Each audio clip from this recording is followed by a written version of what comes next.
Rafael Nadal became the first man to win 8 titles at the same Grand Slam tournament when he beat fellow Spaniard David Ferrer in the French Open final Sunday, 6-3, 6-2, 6-3. Nadal broke the men's record for match wins at Roland Garros, where he improved to 59-1, with his lone defeat against Robin Soderling in the fourth round in 2009. For fans enthralled by Nadal's semi-final victory over top-ranked Novak Djokovic, Sunday's final may have seemed anticlimactic. But not for the champion, who hit a fall-away forehand winner on championship point, then tumbled to the clay he loves and covered his face to hide his emotions. "I never dreamed about this kind of thing, winning 8 titles," said third seed Nadal. "Thanks to everyone in my family and team. Without their support, especially when I was out of action, this would have been impossible. Thanks also to everyone who sent me messages on Twitter and Facebook.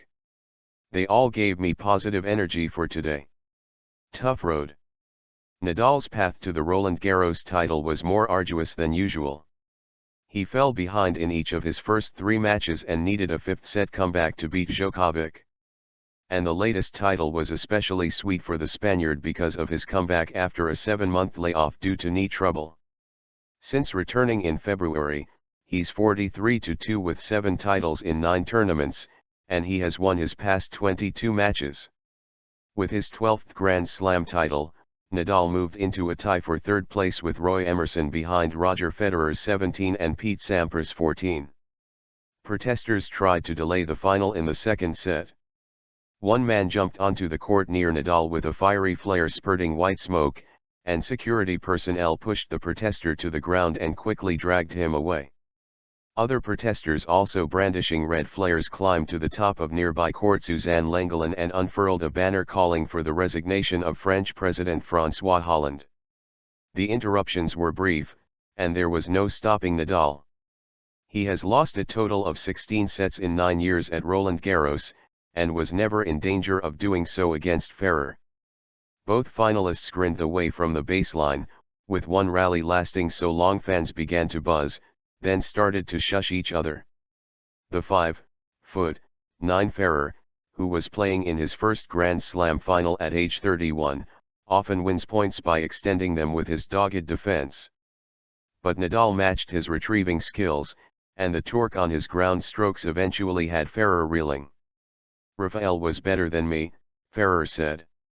"He served better, he played very aggressive with his forehand, he didn't make mistakes, he played more regular and consistent than me. Slow start." Trophy presenter Usain Bolt watched from the front row wearing sunglasses, even though the day was grey with occasional drizzle. Nadal misfired more than usual in the early going, perhaps adjusting to slow conditions and feeling the effects of his 4-hour win over Djokovic. He gave back an early service break and had to erase 2 other break points in the opening set. It was the first set Ferrer had lost in the tournament, and at that point, he knew he faced a daunting task. Nadal is 146-3 when he wins the first set in Grand Slam tournaments. Nadal broke again early in the second set, and then came Ferrer's best chance to reverse the course of the match. At 3-1 he had 4 break points, but Nadal erased them all, the last with a backhand winner to end a 31-shot rally, the longest of the match. In the final set, Ferrer double faulted for the 5th time to lose serve and fall behind 5-3, and Nadal needed only 5 more points to close out the victory. Nadal broke the record for most men's victories at Roland Garros he had shared with Federer and Guillermo Vilas. He improved to 20-4 against Ferrer, and has won 17 consecutive meetings on clay.